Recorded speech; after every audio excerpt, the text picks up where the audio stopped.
Hello दोस्तों, मैं अनु पटेल एक चुटकुला नाच गीत सुनाने जा रही हूँ। कैसा लगे कमेंट में बताना और सपोर्ट कीजिएगा।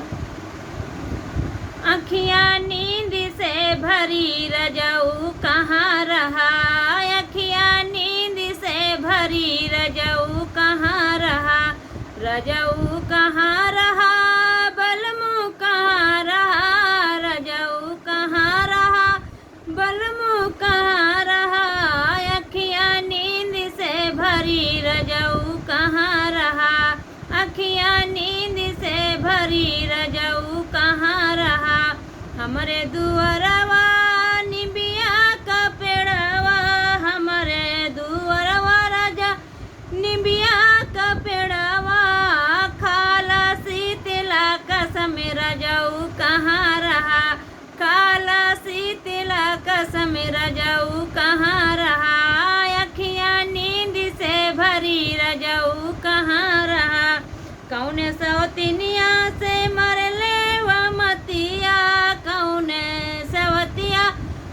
हो मरले बमतिया,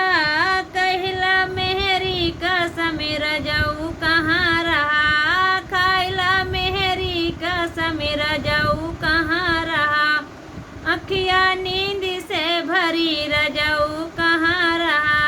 अखियाँ नींद से भरी रजऊ कहाँ रहा, दिने भर दिने तोहर बिगड़ल बदासा, दिन भर दिन तो बिगड़ल बदासा, खाइला लड़कन का समेरा जाऊ कहाँ रहा,